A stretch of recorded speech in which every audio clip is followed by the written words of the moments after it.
Nothing says I love you like reheated soup and a phone glued to your hand.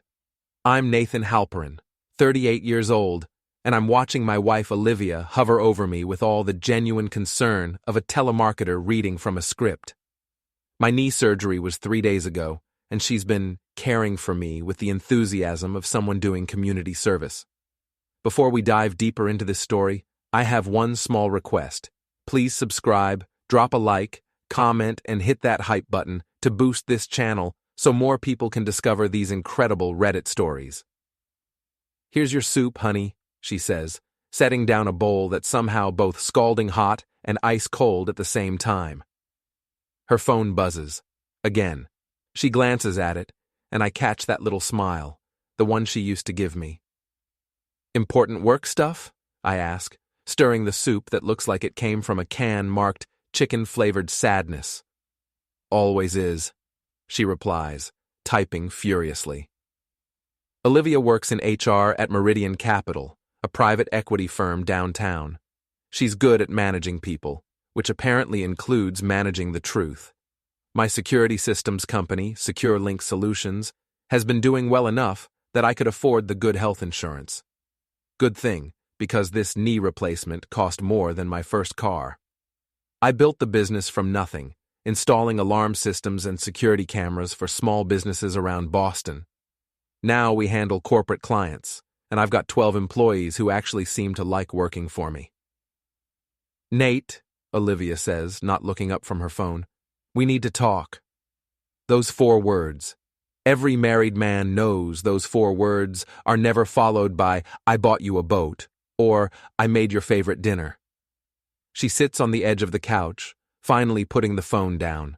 Her blonde hair is perfect, as always. Her makeup is flawless, as always. Her expression is carefully neutral, which means I'm about to get hit with something that'll hurt worse than the knee surgery. I need space, she announces. You're so helpless right now, and I can't handle being your caretaker. I'm moving in with Greg for a while. Gregory Stiles, her ex-boyfriend from college, who somehow became her colleague at Meridian Capital 6 months ago. Senior VP, drives a BMW that costs more than most people's houses, and has the kind of confidence that comes from never facing real consequences.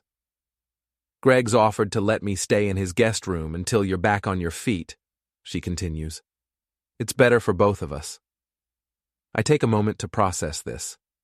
My wife of 8 years is leaving me 3 days after major surgery to shack up with her ex-boyfriend, and she's framing it as a favor to me.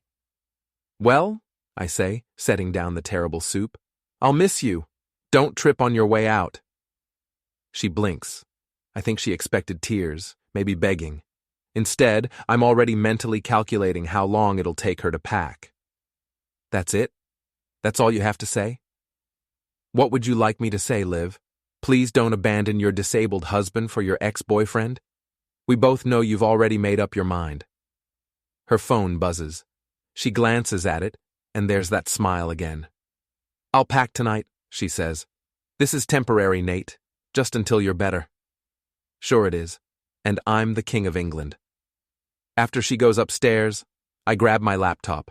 The beauty of running a security company is that you learn to be paranoid about everything, including your own life. I've got cameras in this house that Olivia doesn't know about, and I've been backing up all our digital communications for years. Call it professional habit. I dialed Jenna Martinez, my assistant, and the closest thing to a work mom our office has ever had.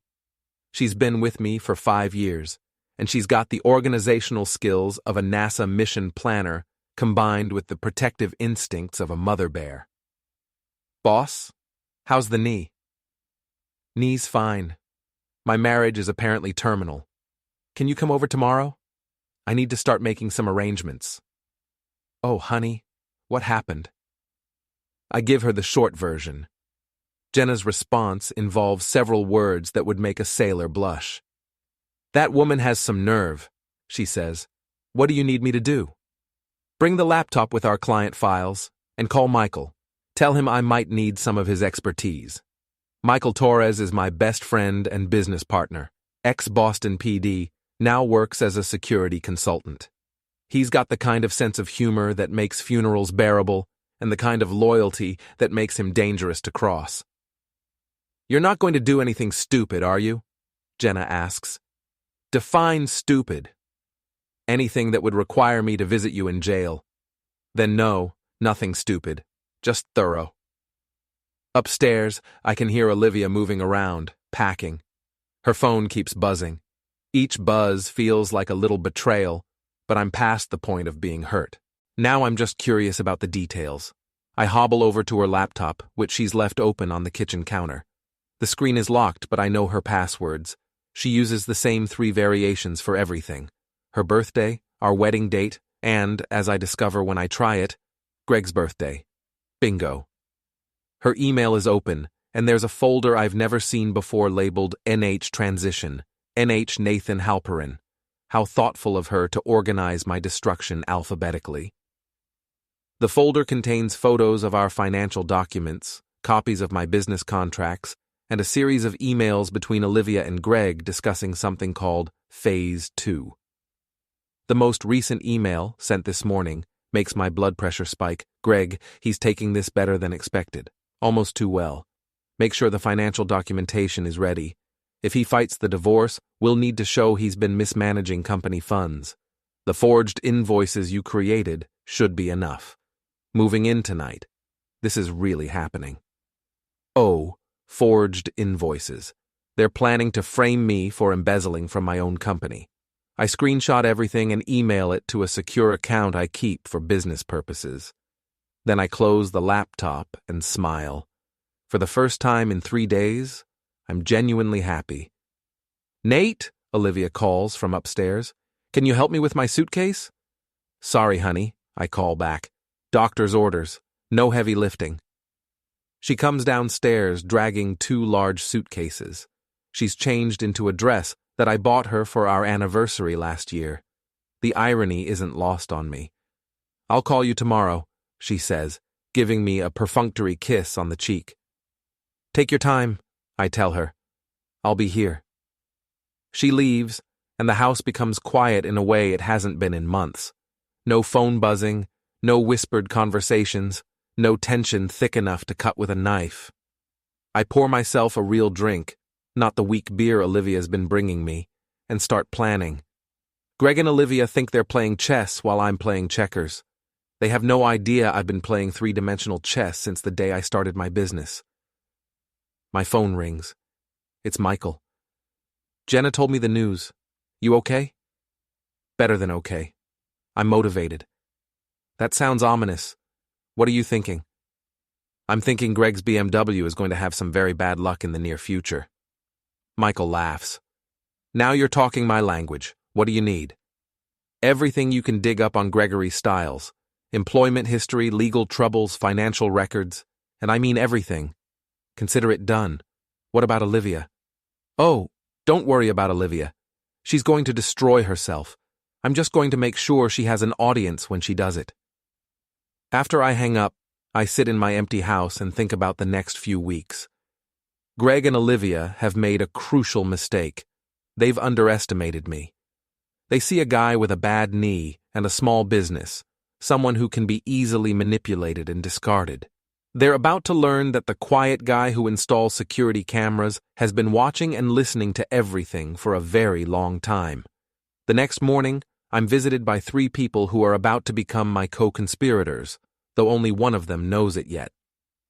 Jenna arrives first, carrying coffee that doesn't taste like despair, and a laptop bag that contains everything I need to start protecting my assets. She's a small woman with steel gray hair and the kind of no-nonsense attitude that makes clients pay their bills on time. "You look better than I expected," she says, setting up her laptop on my kitchen table. "Spite is an excellent painkiller," I tell her. "What did you bring me?" She opens a folder containing copies of all our business accounts, client contracts, and financial records. "Everything's clean, boss. Your books are so straight they could be used as a ruler." "Good. I need you to call David Morrison and set up a meeting." David Morrison is my lawyer, a sharp-dressed man with a sharper mind who specializes in business law and divorce proceedings.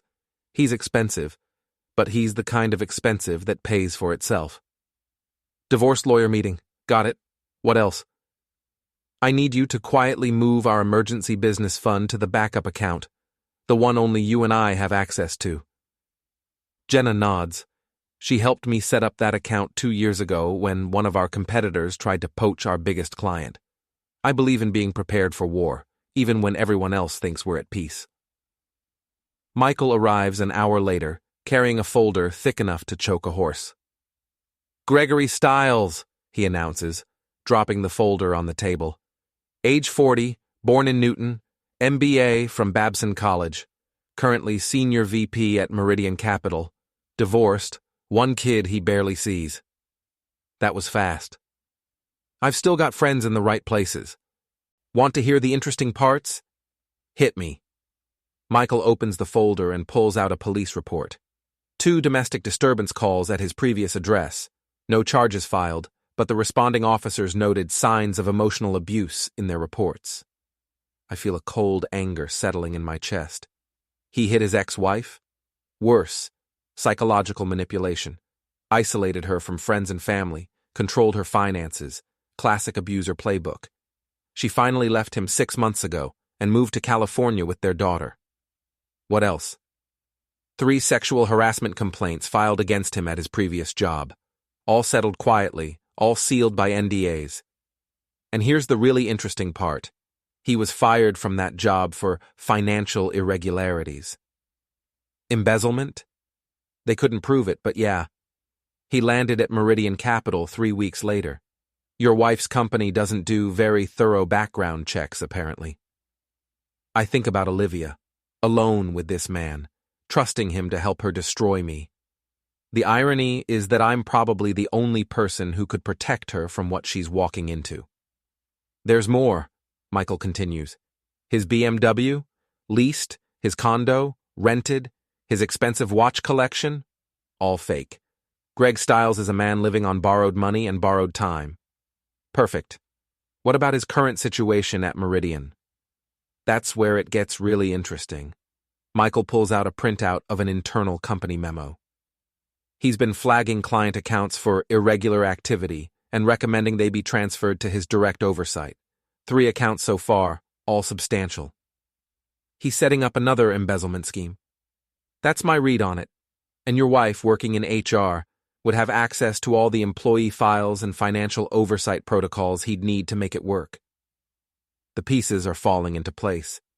Greg isn't just stealing my wife. He's using her to set up his next score. And when it all falls apart, she'll be the one left holding the bag. We need to document everything, I tell them.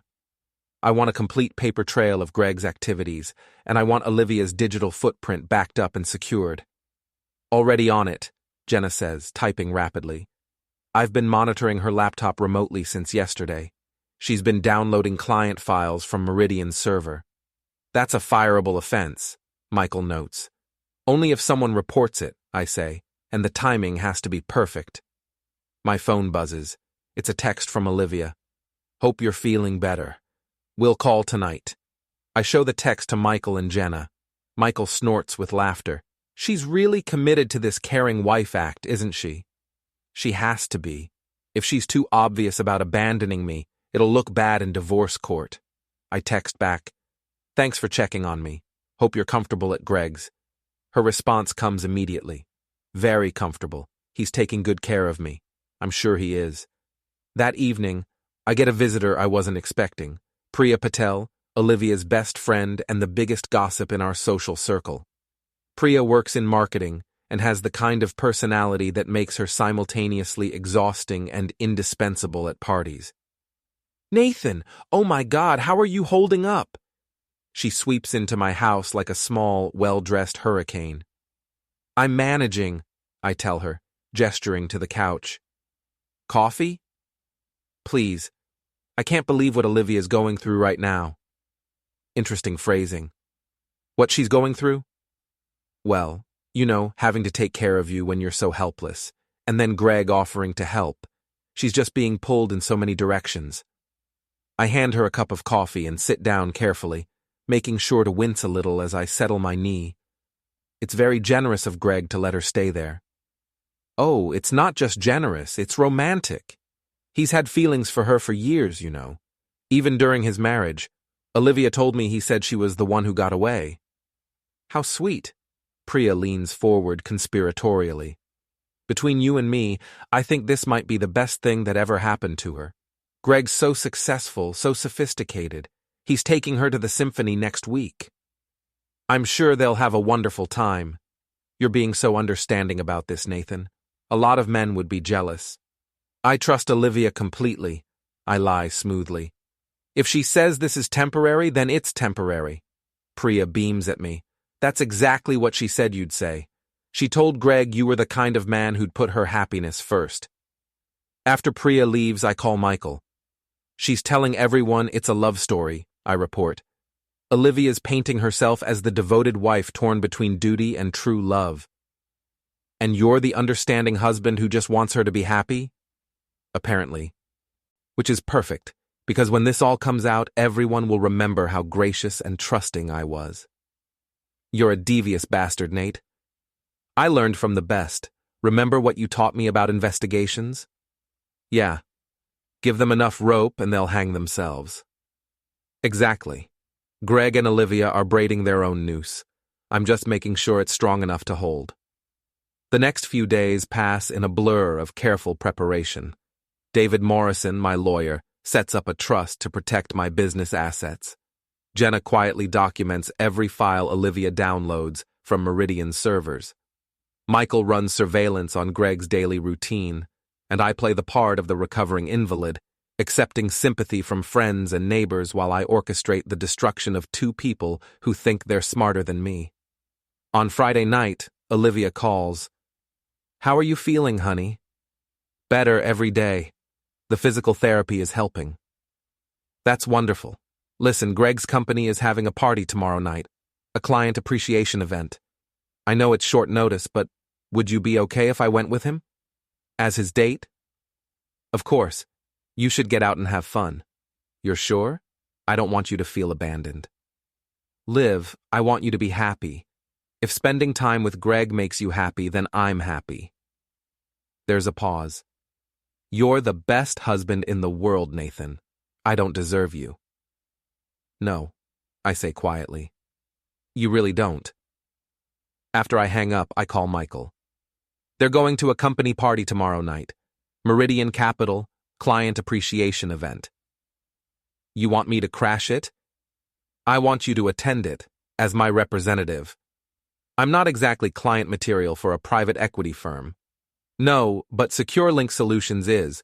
We've been growing fast enough that we might be interested in outside investment. You're going to network. Michael laughs. And if I happen to overhear some interesting conversations? Well, that would just be a happy coincidence. Saturday night, I sit in my empty house, tracking Michael's progress via text messages. Arrived. Open bar. Greg's here in a tux that probably costs more than my car. Olivia just walked in.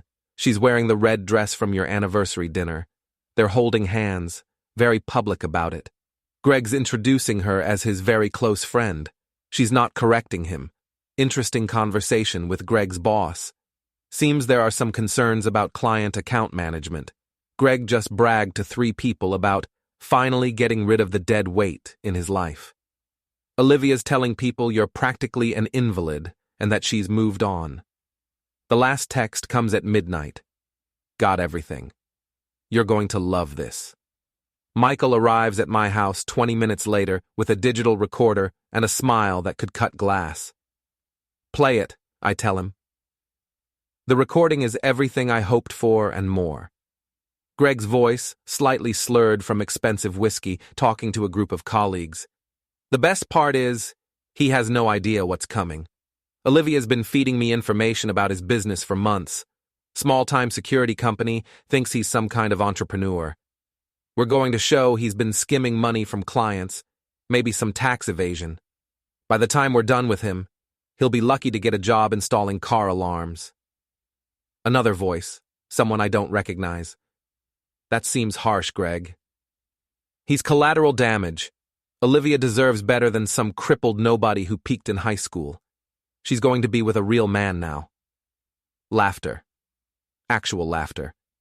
Jesus, Michael says. They really think they've got you figured out. They do have me figured out, I reply. They just figured wrong. I spend Sunday planning the next phase. Greg and Olivia have made their intentions clear, and they've done it in front of witnesses. Now it's time to start applying pressure. Monday morning, I make 3 phone calls. The first is to Shira Feld, the managing partner at Meridian Capital.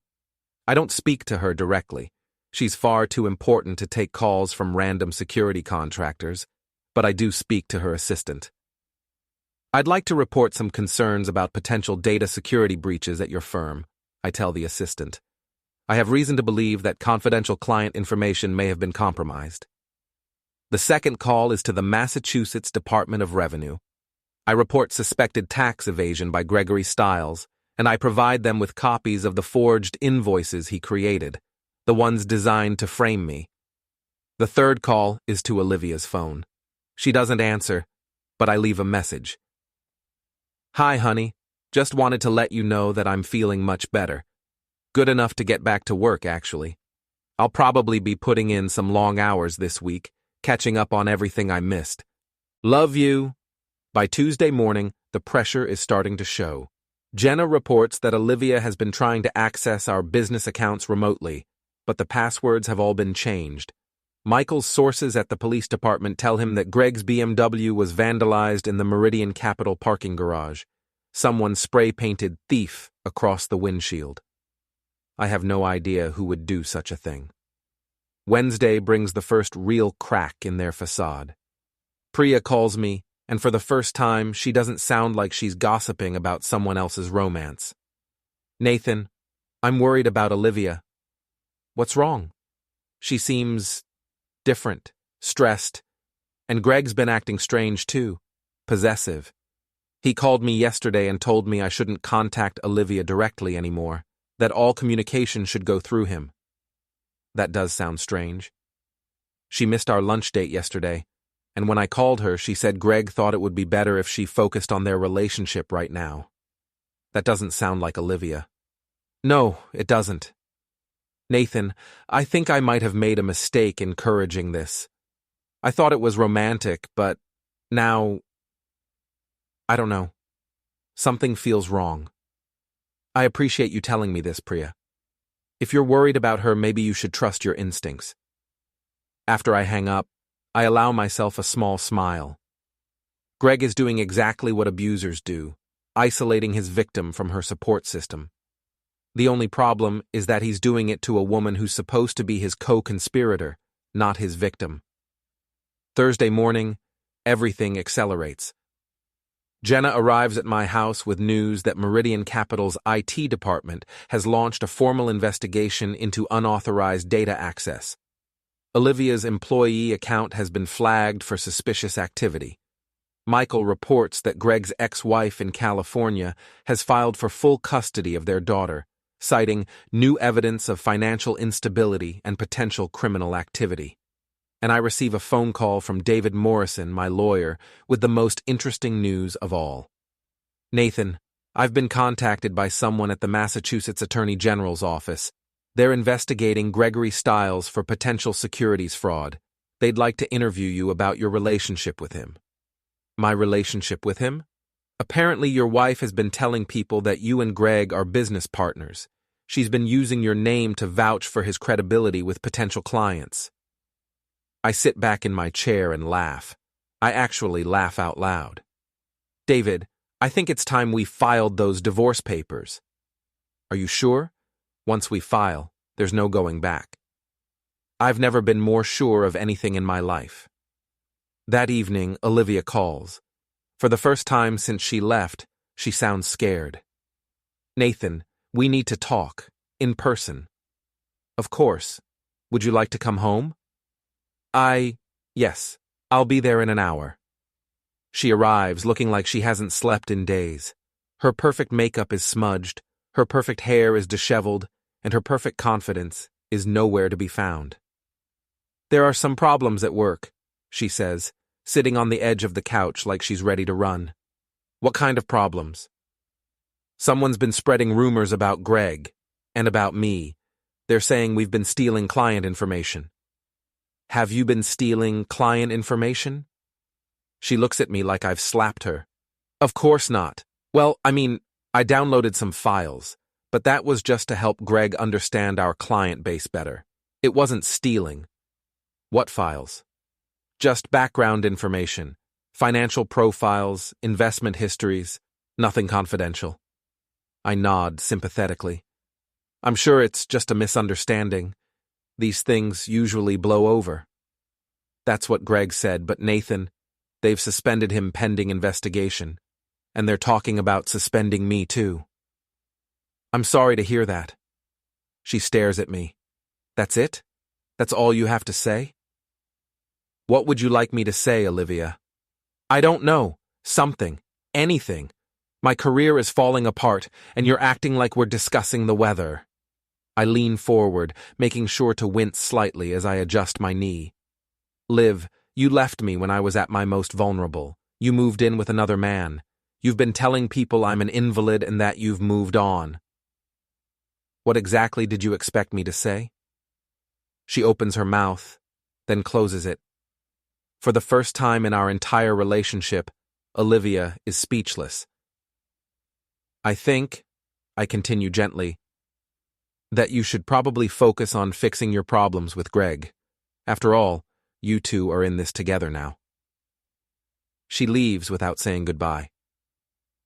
Friday morning, I wake up to a text message from Michael. Check the news. The Boston Business Journal's website has a story about Meridian Capital's internal investigation into potential securities fraud. Gregory Stiles is named as a person of interest. The article mentions that Stiles was previously terminated from another financial services firm under similar circumstances. My phone rings. It's Priya, and she's crying. Nathan, I'm so sorry. I had no idea what kind of person Greg was. Olivia called me last night, and she sounded terrified. She wants to come home, but she's afraid you won't take her back. Did she say that? She said she's made a terrible mistake, and that Greg isn't who she thought he was. She's scared of him, Nathan. I think he's been manipulating her. Where is she now? Still at his place, but she wants to leave. She asked me to call you and see if there was any chance you'd forgive her. I think about Olivia, alone and scared, finally understanding what she's gotten herself into. I think about the forged invoices designed to destroy my business. I think about Greg's voice on Michael's recording, calling me collateral damage. Priya, I say carefully, tell Olivia that I love her, and that this house will always be her home. But tell her that if she wants to come back, she needs to be completely honest with me about everything that's happened. Everything. Everything. No more lies, no more secrets. If she wants to save our marriage, she needs to tell me the truth about what she and Greg have been planning. After I hang up, I call David Morrison. David, I need you to prepare something for me. A comprehensive settlement agreement that protects my business assets but offers Olivia a fair division of our personal property. Something generous enough that she won't feel like she's being punished. You're not going through with the divorce? Oh, I'm absolutely going through with the divorce. But I want Olivia to understand that I'm not the villain in this story. When everything comes out, and it will come out, I want everyone to see that I tried to be fair to her, even after what she did to me. You're playing a very long game here, Nathan. The longest, but it's almost over. Saturday morning arrives with the kind of autumn chill that makes you want to stay in bed, but I'm up early, watching the sun rise through my kitchen window and drinking coffee that doesn't taste like disappointment. For the first time in weeks, I'm genuinely excited about what the day might bring. My phone buzzes with a text from Olivia. Can we meet somewhere? I need to talk to you. I text back. Of course. How about Murphy's Diner on Commonwealth? 10 a.m.? Thank you. I'll be there. Murphy's Diner is a Boston institution, the kind of place where the coffee is strong, the pancakes are perfect, and the waitresses have been working there since the Carter administration. It's also public enough that Olivia won't be able to make a scene, and familiar enough that I'll be comfortable. I arrive 15 minutes early and claim a booth in the back. The Saturday morning crowd is the usual mix of college students nursing hangovers and families with young kids who are already sticky with syrup. Olivia walks in at exactly 10 o'clock, and she looks like hell. Her designer clothes are wrinkled, her makeup can't hide the dark circles under her eyes, and she's moving like someone who hasn't slept in days. She slides into the booth across from me and immediately starts crying. "Nathan, I'm so sorry. I've made such a terrible mistake." I hand her a napkin and wait. One of the things I learned in business is that silence is a powerful negotiating tool. People will fill silence with truth if you give them enough time. "Greg isn't who I thought he was," she continues. "He's been lying to me about everything. His job, his money, his past. And he's been using me to get information about your business." "What kind of information?" "Client lists, financial records, anything that could be used to make you look incompetent or dishonest. He said he was trying to help me get a better divorce settlement, but Nathan, I think he was planning to destroy your company. She's telling me things I already know, but I let her talk. Confession is good for the soul, even when it comes too late to matter." "There's more," she says, her voice dropping to a whisper. "He's been stealing money from his clients at Meridian. He showed me account statements, said it was just temporary, that he was going to pay it all back. But Nathan, we're talking about millions of dollars. Have you told anyone about this?" "Who would I tell? I'm already under investigation at work. If I admit that I knew about Greg stealing, I'll go to prison." "What about the forged invoices?" She looks up sharply.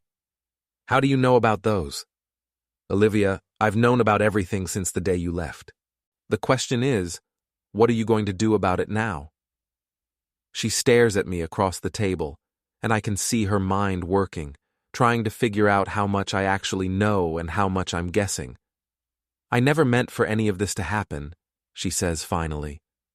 "I was angry about your surgery, about having to take care of you, and Greg made me feel special again. He said you were holding me back, that I deserved better. And you believed him." I wanted to believe him. But Nathan, he's not the man I thought he was. He's controlling and manipulative, and I think he might be dangerous. "Dangerous how?" "Yesterday, when I told him I wanted to leave, he said I couldn't. He said I knew too much about his business dealings, and that if I tried to expose him, he'd make sure I went down with him. Now we're getting to the interesting part." "What did you tell him?" "I told him I wouldn't say anything, that I just wanted to go home to my husband. And he laughed, Nathan. He said you'd never take me back, and that even if you did, it wouldn't matter because you'd be in prison soon." "Prison?" "The forged invoices. He's planning to send them to the IRS and the State Attorney General's office. He's going to claim that you've been embezzling from your own company, and that I discovered it and reported it." I lean back in the booth and smile.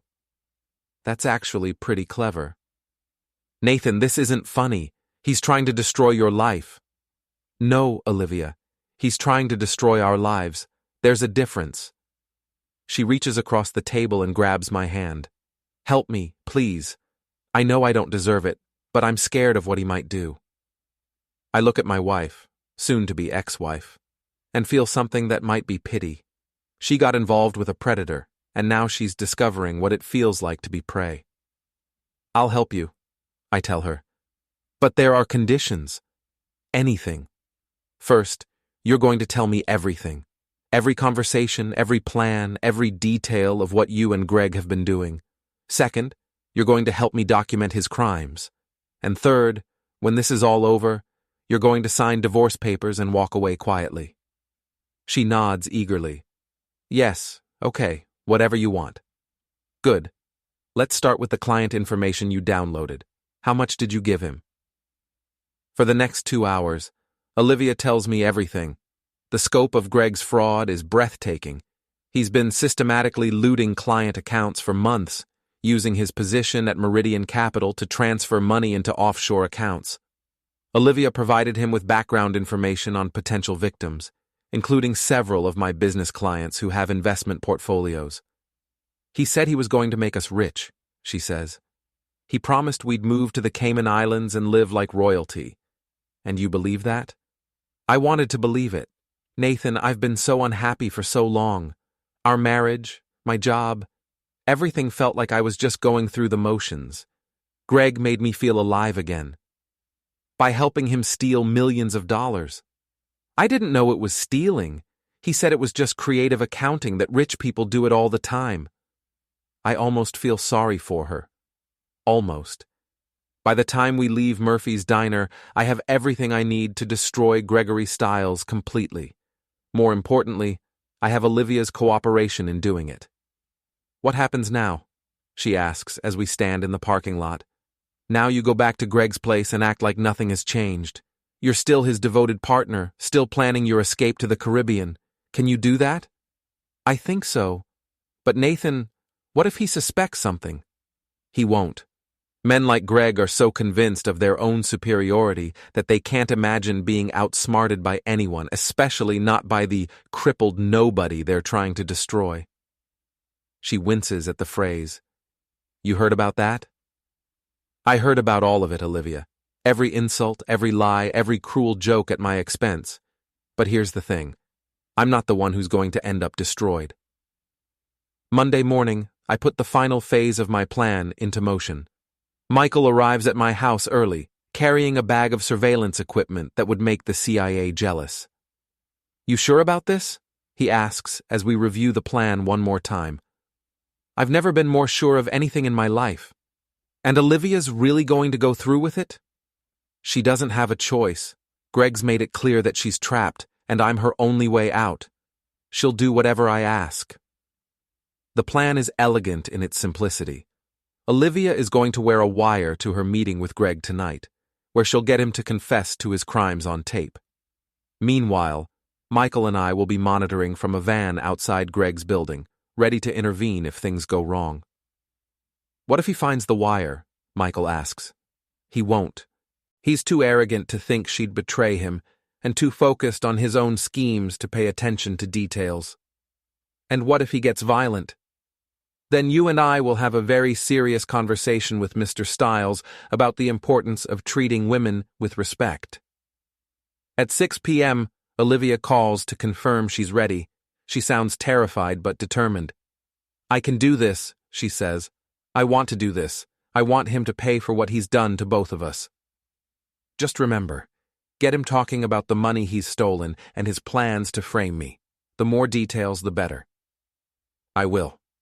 Nathan. Yeah?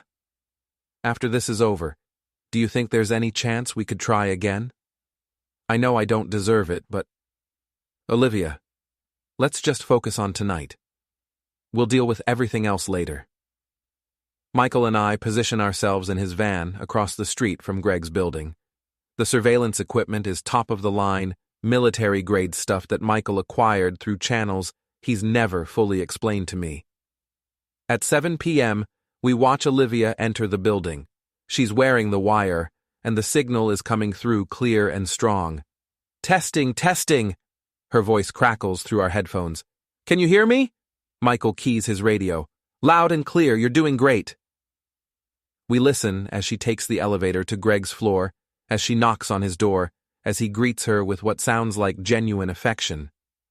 Olivia, sweetheart, you look beautiful. Come in, come in. I've got champagne chilling. Champagne? What are we celebrating? The final phase of our plan. I've sent the forged invoices to the authorities. By this time next week, your husband will be under investigation for tax evasion and embezzlement, and by the time that investigation is finished, we'll be living on a beach in Grand Cayman. Greg, I'm scared. What if Nathan figures out what we've done? Nathan? Olivia? The man can barely walk without a cane. He's not going to figure out anything. He's too busy feeling sorry for himself to pay attention to what's really happening. In the van, Michael and I exchange glances. This is going even better than I hoped. Tell me about the money again, Olivia says. How much have we actually taken? Taken? Olivia, we haven't taken anything. We've liberated funds that were being wasted on conservative investments and put them to better use. My clients should be thanking me. But how much? 4.7 million, give or take. More than enough to set us up for life. And you're sure they won't be able to trace it back to us? Sweetheart, I've been planning this for months. Every transaction has been carefully structured to look like legitimate investment activities. And when the investigation starts, all the evidence will point to your husband's company as the source of the irregularities. What about the people at Meridian who are already suspicious? What about them? By the time they figure out what really happened, we'll be long gone, and even if they do figure it out, they won't be able to prove anything. I've been very careful to make sure you're insulated from any real criminal liability. In the van, I'm recording every word. This is better than I could have dreamed. Greg is not only confessing to his crimes, he's detailing exactly how he's planned to frame me and use Olivia as his unwitting accomplice. Greg, Olivia says, I need to ask you something, and I need you to be honest with me. Of course, darling. What is it? What happens to me if this all goes wrong? If we get caught? There's a long pause. When Greg speaks again, his voice has changed. The charm is gone, replaced by something cold and calculating. Olivia, why would you ask me something like that? I'm just worried. I've never done anything like this before. You're not getting cold feet, are you? Because it's a little late for that.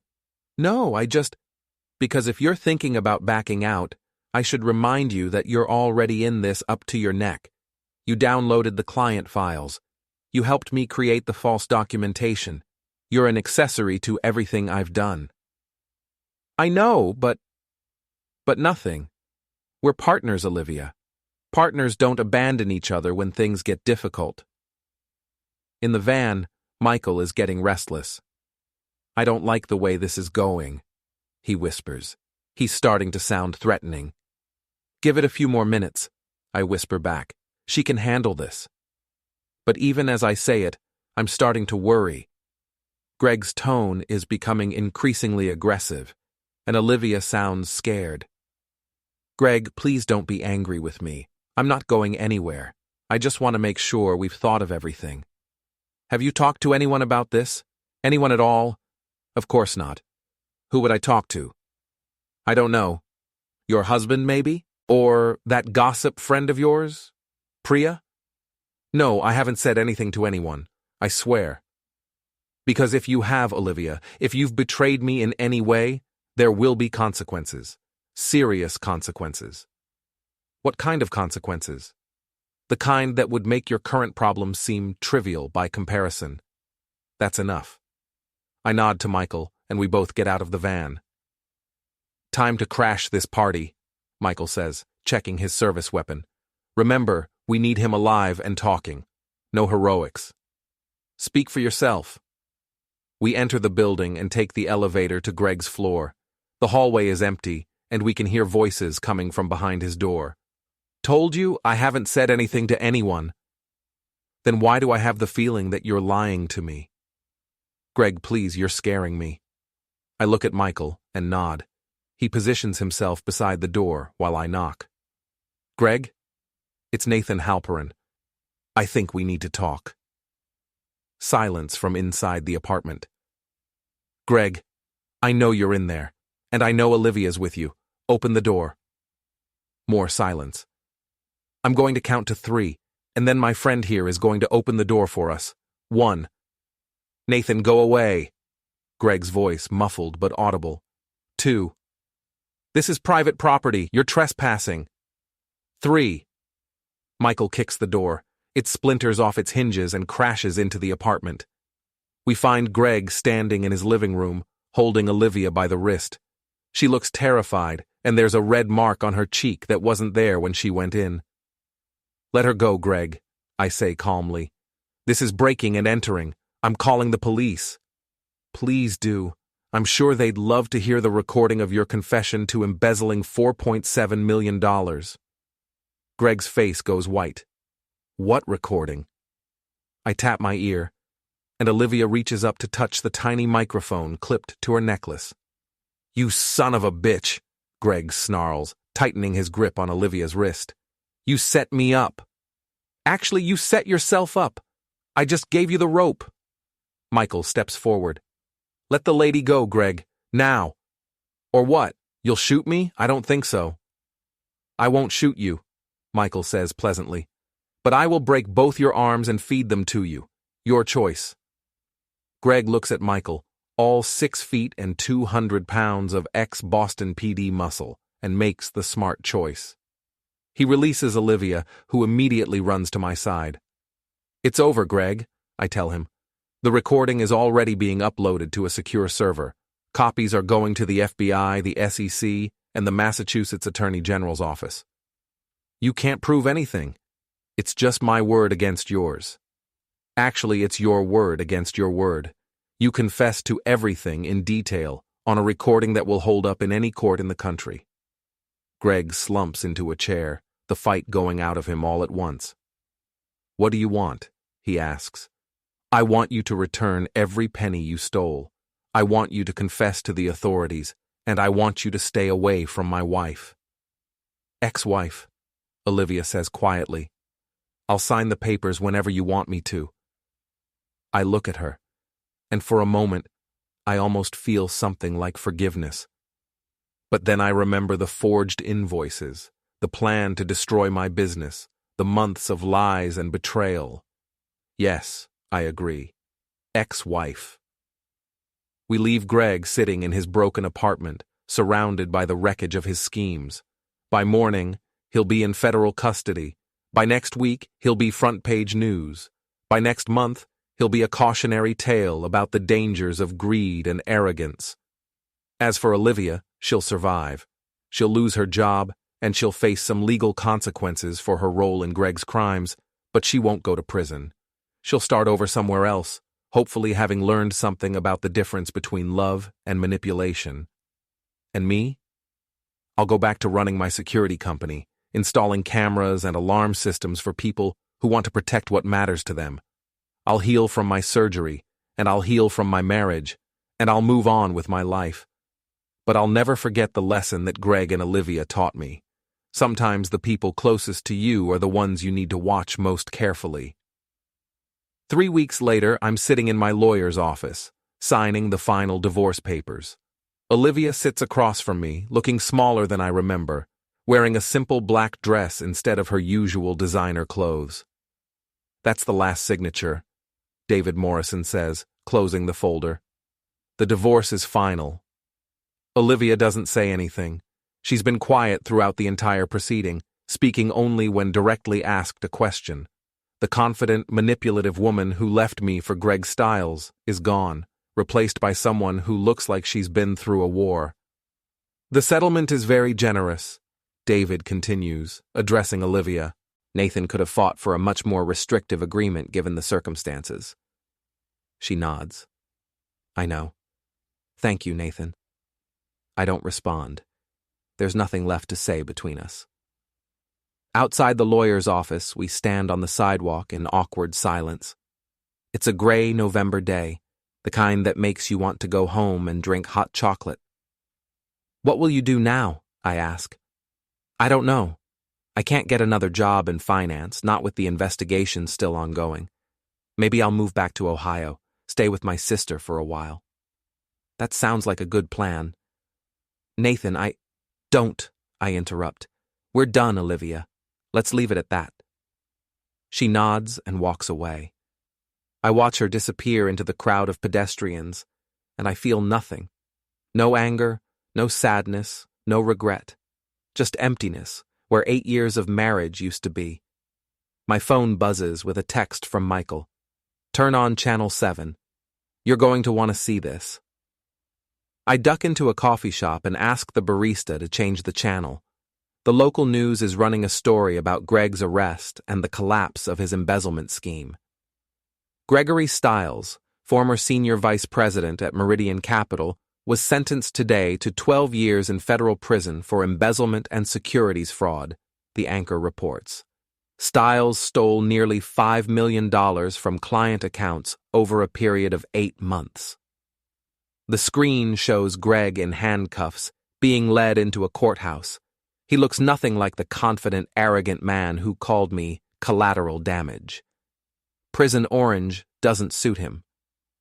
In related news, Meridian Capital has announced a complete restructuring of their client oversight procedures and has made full restitution to all affected investors.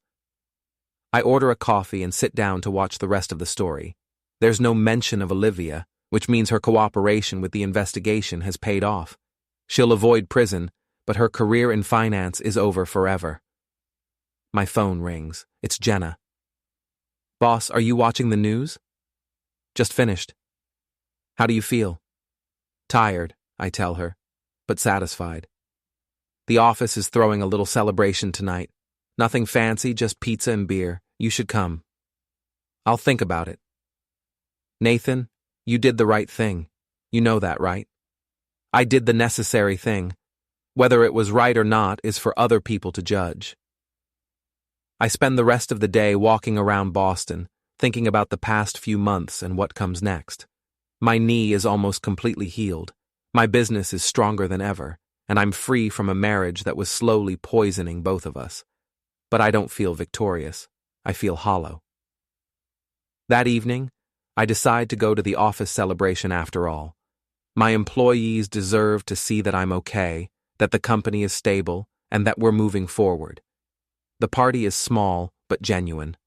12 people who work hard and care about what they do, sharing pizza and telling stories about the crazy security installations we've done over the years. For the first time in months, I laugh without calculating the effect it will have on someone else. Speech! Someone calls out, and the others take up the chant. I stand up, holding a beer that I haven't touched. I'm not good at speeches, I begin, but I want you all to know how grateful I am. The past few months have been difficult, and you've all kept this company running while I dealt with my personal problems. That kind of loyalty is rare, and I won't forget it. We're family, Jenna says simply. Family sticks together. After the party, I drive home to my empty house. It's quiet in a way that used to bother me, but now feels peaceful. I pour myself a real drink, good whiskey, not the cheap stuff I used to buy, and sit in my living room thinking. My phone buzzes with a text from an unknown number. This isn't over. I stare at the message for a long moment, then delete it. Greg is in prison, Olivia is moving to Ohio, and I'm done playing games. But just to be safe, I check the security system one more time before going to bed. 2 months later, I'm installing a new alarm system for a small restaurant in the North End when my phone rings. It's a number I don't recognize, but I answer anyway. Nathan Halperin. Mr. Halperin, this is Agent Sarah Chen with the FBI. I was hoping we could meet to discuss the Gregory Stiles case. I thought that was closed. The criminal case is closed, but we're still investigating some of his associates. There are some questions about offshore accounts that we haven't been able to trace. I'll help, however I can. We meet at a coffee shop near my office. Agent Chen is a small, intense woman who looks like she could bench press a car. Mr. Halperin, we've recovered most of the money that Stiles stole, but there's still about $300,000 unaccounted for. We have reason to believe it was transferred to an account in the Cayman Islands. What does that have to do with me? Your ex-wife mentioned that Stiles talked about moving to the Caymans. We're wondering if he might have set up an escape fund that we haven't found yet. That's possible. He was definitely planning to leave the country. We'd like to ask you to help us recover that money. How? Agent Chen slides a business card across the table. If you ever hear from Stiles, or if anyone contacts you about accessing offshore accounts, call me immediately. You think he's going to contact me from prison? People like Stiles don't give up easily. He might try to make a deal, offer you information in exchange for help accessing his hidden assets. I pocket the card. If he contacts me, you'll be the first to know. But Greg never calls. As far as I know, he's serving his 12-year sentence in a federal prison in Pennsylvania, learning what it feels like to be powerless. 6 months after the divorce is final, I run into Priya at a grocery store. She looks embarrassed when she sees me. Nathan, how are you? I'm well. How are you? Good, good. Listen, I want to apologize for my role in everything that happened. I should have minded my own business. You were being a good friend to Olivia. There's nothing to apologize for. Have you heard from her? No. Have you? She called me last week. She's working at an insurance office in Cleveland, living with her sister. She sounds different, quieter. I hope she's happy. Nathan, she asked me to tell you something if I ever saw you. I wait. She said to tell you that she knows she doesn't deserve forgiveness, but she wants you to know that she's sorry. Not just for leaving, but for everything. The lying, the stealing, the plan to destroy your business. She said she became someone she doesn't recognize, and that you deserved better. Thank you for telling me. Do you forgive her? I think about it for a moment. I don't forgive her, and I don't hate her. She made her choices, and she's living with the consequences. That's enough for me. A year after Greg's sentencing, I'm contacted by his ex-wife's lawyer. Greg has been trying to appeal his conviction, and he's claiming that I framed him. The lawyer wants to know if I'm willing to testify about the evidence I gathered. Absolutely, I tell him. When do you need me? The hearing is held in federal court in Boston. Greg looks older, thinner, and much less confident than he did in his expensive suits. Prison has not been kind to him. His new lawyer, a public defender who looks like she'd rather be anywhere else, argues that the evidence against Greg was obtained illegally, that I entrapped him into confessing. Your Honor, she says, Mr. Halperin orchestrated an elaborate scheme to trick my client into making incriminating statements. The recording should be thrown out as fruit of the poisonous tree. The prosecutor, a sharp-dressed woman named Jennifer Walsh, stands to respond. Your Honor, Mr. Stiles confessed to his crimes voluntarily in the presence of his co-conspirator, Mrs. Halperin. The fact that Mrs. Halperin was cooperating with law enforcement doesn't invalidate the confession. Mr. Stiles wasn't under arrest, he wasn't being interrogated by police, and he wasn't coerced in any way. The judge, an elderly man who looks like he's heard every excuse in the book, listens to both arguments before making his ruling. The defendant's motion is denied. The recording will remain admissible evidence. The conviction stands. Greg's shoulders slump. His lawyer pats his arm sympathetically, but they both know it's over. As I'm leaving the courthouse, Greg calls out to me, Nathan! Nathan! Wait! I turn around. He's flanked by 2 federal marshals, but they let him speak. This isn't justice, he says. You destroyed my life over a woman who didn't even love you. No, Greg, you destroyed your own life. I just made sure everyone could see what you really are. She would have left you anyway. Even without me, she was done with you. You're probably right, but she would have left me as my wife, not as a criminal. The marshals lead him away, and I never see Gregory Stiles again. 2 years after my divorce, SecureLink Solutions has grown to 30 employees, and we're handling corporate contracts throughout New England. I've moved into a new house, smaller than the one I shared with Olivia, but comfortable and completely secure. I'm installing a security system for a small art gallery when I meet Rebecca Walsh, the owner. She's a widow in her early 40s, with gray-streaked brown hair and paint under her fingernails. She's funny and smart and completely uninterested in impressing anyone. You're very thorough, she says, watching me test the motion sensors. I believe in being prepared for the worst-case scenario.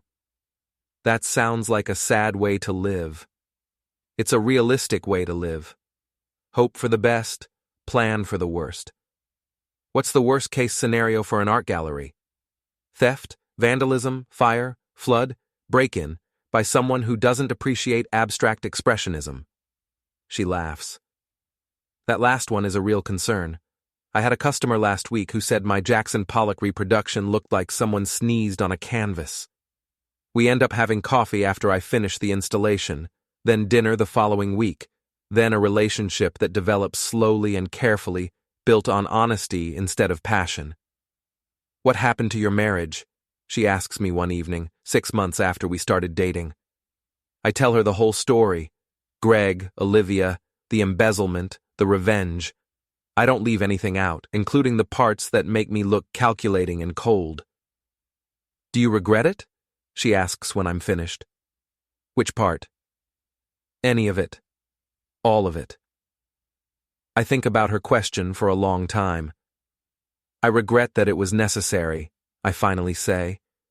I regret that 2 people I trusted turned out to be criminals. I regret that my marriage ended, but I don't regret protecting myself and my business from people who were trying to destroy me. Good, she says, because I'd be worried about dating someone who let people walk all over him. We get married on a Saturday afternoon in October, 3 years after my divorce from Olivia. It's a small ceremony. Family, close friends, and my employees. Michael is my best man, Jenna cries during the vows, and Rebecca's teenage daughter rolls her eyes at the whole thing, but hugs me afterward. Welcome to the family, she says. Try not to let Mom boss you around too much. I'll do my best.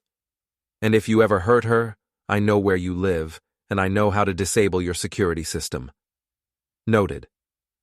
The reception is held at Rebecca's gallery, surrounded by paintings that I'm slowly learning to appreciate. As I watch my new wife laugh with her friends, I realize that this is what happiness feels like, not the desperate, clinging need I felt with Olivia, but something calm and solid and real. Late that night, as Rebecca and I are cleaning up after the party, she finds an envelope that was slipped under the gallery door. It's addressed to you, she says, handing it to me. Inside is a single sheet of paper with a handwritten note. Nathan, I saw the announcement of your wedding in the paper. I'm happy for you. You deserve someone who will appreciate what a good man you are. I know I have no right to ask for your forgiveness, and I'm not asking for it. I just wanted you to know that I think about what I did every day, and I'm sorry. I hope you have a wonderful life. Olivia. I show the note to Rebecca. How do you feel about that? She asks. I feel nothing, I realize. It's like getting a letter from a stranger. That's probably healthy. Probably. I fold the note and put it in my pocket. Tomorrow I'll throw it away, but tonight I want to remember what it felt like to be betrayed, so I never forget to appreciate what it feels like to be loved. 5 years after Greg's conviction, I receive a call from Agent Chen. Mr. Halperin, I wanted to let you know that Gregory Stiles died in prison yesterday. What happened? Heart attack. He was 47 years old. I don't feel sad, but I don't feel happy either. I feel nothing at all. Thank you for letting me know. There's something else. We finally located that missing $300,000. It was in an account in Switzerland, not the Caymans. We're returning it to the victims of his fraud. That's good news. Mr. Halperin, I want you to know that your cooperation was instrumental in solving this case. A lot of people got their money back because you were willing to help us. After I hang up, I sit in my office and think about Greg Stiles. He was 47 years old when he died, alone in a prison cell, having lost everything he thought mattered. His ex-wife, his daughter, his money, his freedom, his life. All because he couldn't resist the temptation to take what wasn't his. I think about the path that led him there, the arrogance, the entitlement, the belief that he was smarter than everyone else. I think about how easily it could have been me in that prison cell if I hadn't been careful, if I hadn't been prepared.